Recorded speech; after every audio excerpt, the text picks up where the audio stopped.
They said the truth won't survive beside the lies that maintain the decaying faces of. Hey everybody, this is Hold the Truth Hostage, where if the truth was so important, we wouldn't negotiate lies. And this video is gonna be about why feminism is actually fueling the future. Now, there's a lot of, in the manosphere and in videos all over YouTube, there's a lot of, and a lot of articles, everything. There's a lot of them talking about, well, feminism is going to destroy the West. It's going to destroy the human population. It's going to destroy the, manhood. It's going to destroy fatherhood. It's going to destroy everything. And I used to be one of the people that, went with that and believed it. But then I realized, then I thought more about it outside of the surface level and realized that feminism is actually fueling the future. Now, why is feminism fueling the future? Now, I'm not going to go, too far back. I'm not going to basically, I'm trying to keep my videos more where I stick right down the middle, right on the line. The reason feminism is fueling the future. Now, let's go back. Let's go back in time a little. 1920, the government, all the male government members came together. A lot of men in general came together and gave women the right to vote, Now, that was one of the huge aspects of feminism. They gave them the right to vote so the government could have a loophole. The government, later down the road, the government wanted a way to no longer need just male votes, and a way to manipulate the votes on because the issue is this: if you just have men voting, you gotta talk, you gotta fit their ideals, and you gotta represent stuff, and that, it's more work. So when the government gave women the right to vote, the government left a huge loophole. The loophole was this: that if they, for example, I do this a lot in my videos, but I do this because I got to introduce you into a logical level of thinking beyond the surface so you could keep up with me. So the government gave women the right to vote with the intent of using that to where they could no longer need male votes. So, for example, they left a huge loophole. Let's say 500,000 women voted for this thing, and let's say 400,000 men voted. Now, the government left a loophole. The loophole is this: they didn't leave a way where they could balance it out. As in, if there are far more women voting than men, and it's close, they don't have a way to balance it out. They don't say, okay, 500,000 women voted, 400,000 men voted, so we're going to equalize it so it's only 400,000. That way it's not, if we appeal to one sex, we could get all the votes we need and throw away the votes from the other sex. So that's the major loophole the government left open. Now, the government wouldn't put it into action, absolute, until I'd say about 1990, 1942. A lot of women were working in the factories, helping out when the men went to war. So the government saw that and, started pushing it further. And then you fast forward, you see I think it was yeah, it had to be 1959 or 1969. The government created the no-fault divorce. The reason for that is they wanted to put the incentive absolutely in the female sex's hand, that they want to be able to give them resources without fault. So the government wanted to make sure they appeal to the female sex and eliminate the need for the male sex vote. So, you know, and the government wanted to eliminate, for years, before women could vote, women could count on protection and provisions from their man. As in, a lot of wives, daughters, and so on would look towards the male figure in their family for support and for stability. Now, once the government passed no fault divorce and passed the voting, they gave women voting rights with that major loophole, as I was saying before, they could eliminate that stability and dependency on the male figures in the woman's life. Now, let's fast forward. Now, why is feminism fueling the future? Now, there's a lot of red pill channels and MGTOW channels, manosphere, a lot of political figures that are, looking at feminism. Even a lot of YouTubers, gaming, and so on are looking at feminism as a negative. Now, it does have it has a lot of negatives to it, But what feminism is here for is to create a great divide between men and women.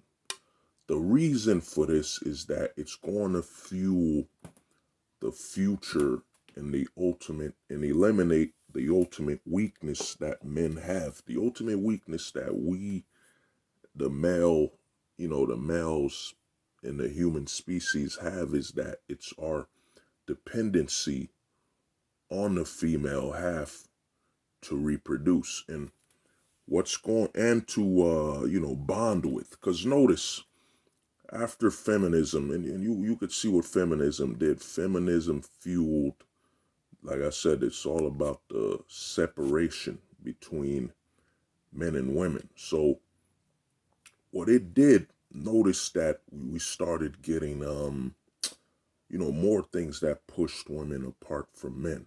So now another thing it had to do with is it created the adaptation and the acceptance of a falsehood. Makeup became more prominent. Makeup used to be for events and so on. Feminism was training women, and I'll do another video on, why feminism is the sacrifice of femininity. I'll do a video on that, but feminism fuels the future because notice it had women wear more makeup, more illusions, to hide what they truly are. And then the biggest advance between a separation between males, men and women is the high rate of plastic surgery. Now, a lot of women get, fake implants, be it for their breast or their ass or their lips, fillers and so on.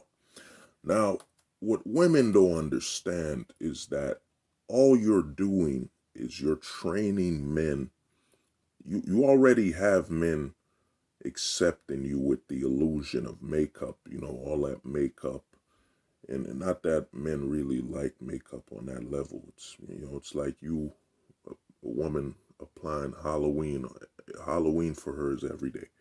But, I digress. So now what the women don't understand is that you're training men to accept, plastic.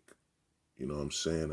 It ain't plastic. I forget the material. Yeah, silicone. You're training men to accept you with silicone. You're training him to accept that, yeah, you touch fake breast or, your fake ass, fake lips, even fake, face. You know what I'm saying? When they have plastic surgery on their face, that it's okay. It's normal. It's all right. You're basically training men to, to look at, for example, like we have a rise of plastic dolls, or what they used to call them, sex dolls, but now they just calling them dolls. And the biggest thing about that is this: women used to be called dolls. You know what I'm saying? It used to be a man's favorite toy was a woman.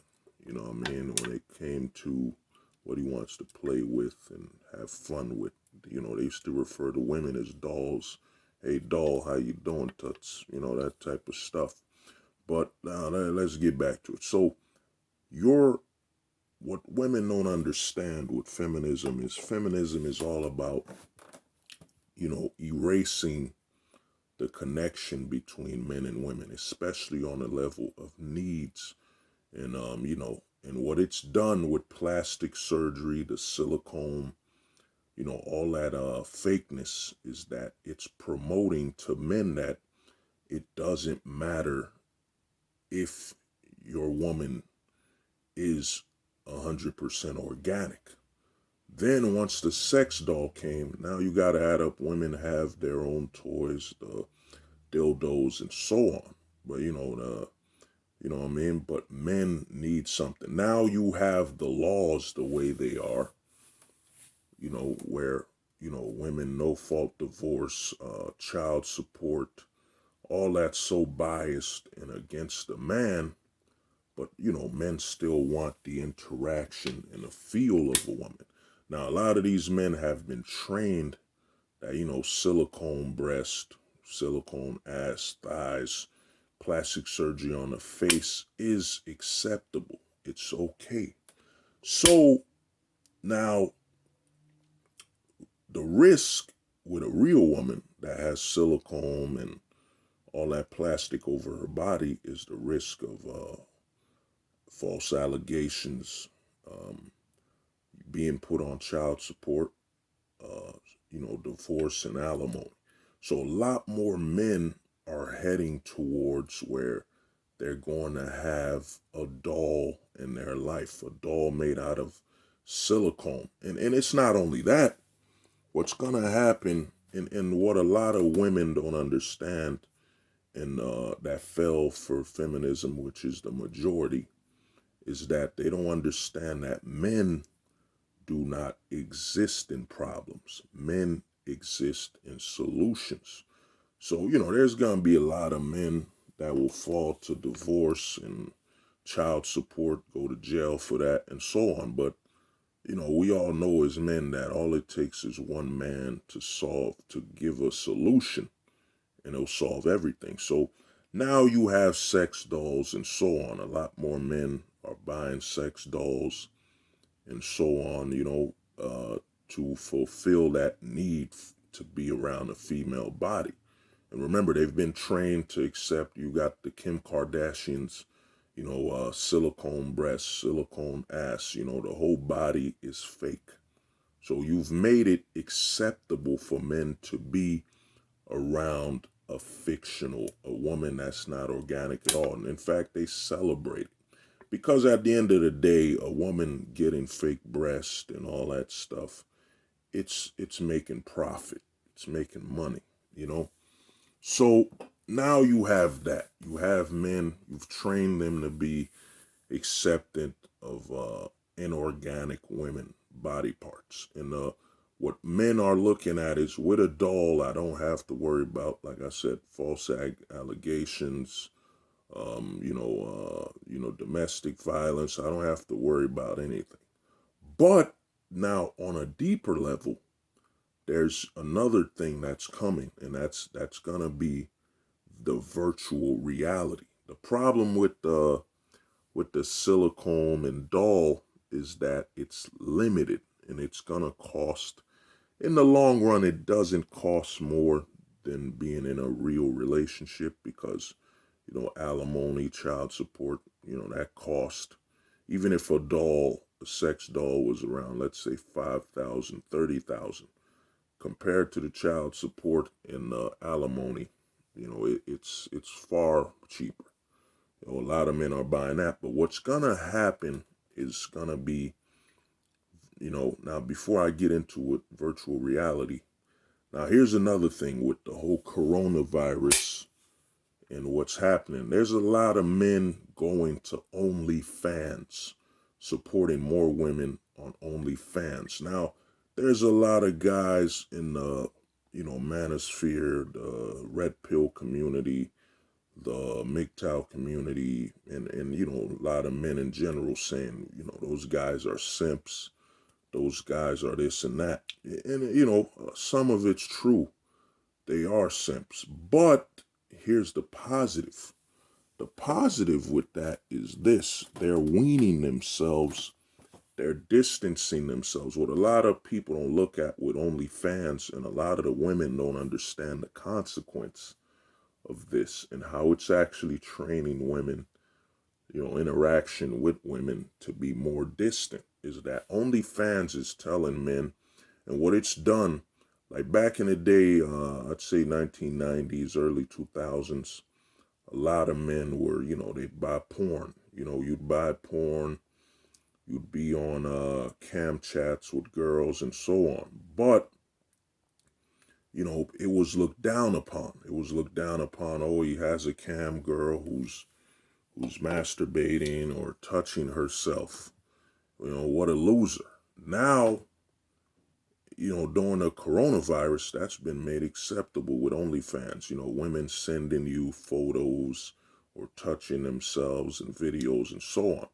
Now, the consequence of this for the women and what they don't get is this. Now, you've made it acceptable for men to validate having a relationship or with a woman online, cam chats and all that. And the thing is this, minus those guys that are dropping $800 or spending their rent, those are the simps or whatever. But there's a lot of guys on those accounts paying, what, 20 a month. If you add up, they're putting 20 a month. They're saving more money than actually encountering a real woman. And what OnlyFans is doing is it's fueling the social distancing of men and women in a relationship. You no longer, I'll give you an example. A guy goes to a bar with his boys, he's drinking a beer, and a real woman comes to him, tries to talk to him, or, like most chicks do, try to get a drink out of him, and he says, I'm all right. I already have a girl waiting for me when I get at home or online. As in, I have a girl I talk to that provides the conversation between a man and a woman on OnlyFans, So what it's doing, what OnlyFans is doing, is it's made it acceptable for men to talk to women and have relations with them online, on not even meet them or physically interact with them. And it's now mainstream.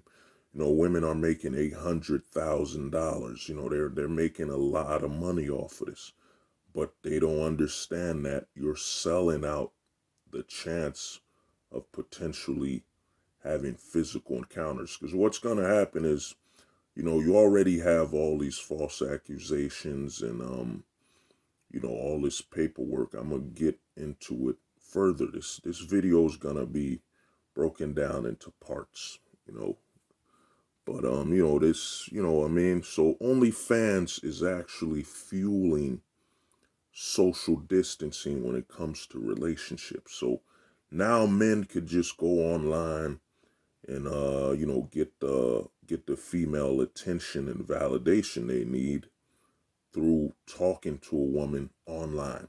And what the women don't get, the most destructive aspect of OnlyFans is that these women are online And what women don't get is you're aging. And the images of you on OnlyFans, and this is what the internet does, and this is why a lot more women are buying makeup, and that Instagram in actuality is benefiting makeup companies, because the older a woman gets, back in the 90s when a woman got older, unless you saw older photos of her when she was younger, you didn't have access to her, younger image, her youth. But now with Instagram and social media, you can actually scroll down and see, damn, she used to look amazing 5 years ago. So what's going on with the internet is that women, you can't replace the younger image of you from the previous years. So women are buying more makeup. They can't delete the older images because, they need that validation. Look, I had 1,000 or 500,000 likes, 2-3 years ago. You know what I mean? But the thing is, you can't look like 2-3 years ago. So one thing the internet has done, it's provided women the means to be haunted by their previous youth. You know what I mean? And then that's what it's done. Where on OnlyFans, and there's some Twitch girls and all that, which are running, softcore porn, basically, on their streams. OnlyFans allows them to be, absolutely sexual. OnlyFans is basically brought cam girls to the mainstream. So now you have these girls on OnlyFans, you know what I'm saying? The thing is this, you're wasting your fertility. You're only getting older, and you're getting less attractive, and you're giving out, and you're making it acceptable for men to interact with women online. You're making it acceptable to where they don't have to meet you in reality. And think about it, in a lot of guys, it's in our resource management is in our DNA. So a lot of guys are looking at the cost. Okay, if I meet a real woman, I got to pay this, I got to pay, I might, of course, even though equality, they like to talk about equality, I'm most likely going to end up paying a date. Let's say that's $100, then not adding up paying for transportation. It costs more to meet a real woman in reality than it costs to just have an OnlyFans. So what a lot of women don't understand, what OnlyFans is doing is you're weaning men and making it acceptable for them to not meet you or interact with you in real life. I mean, you already had that with all the false accusation paperwork and all that, So, that's the price of OnlyFans. The price that it's making men, it's giving men far more of a distant relationship. They don't have to actually interact or meet real women. And the thing is, women are literally turning themselves to fast food and being haunted by the fact that, a new, younger woman coming in, her images of her looking young and fertile are of her right now. While her, let's say this chick is like 21. She been on OnlyFans for like, let's say 5 years. Her youngest and, most fertile images and videos will be scrolling backwards on OnlyFans, getting her older images versus her new images. Then a younger girl that's doing it, her young images of her are right now. So that's one thing a lot of women don't get about the internet. And, I'll cover that on the next parts, as I'm breaking this video down into parts, wow. They said the truth won't survive beside the lies that maintain the decaying faces of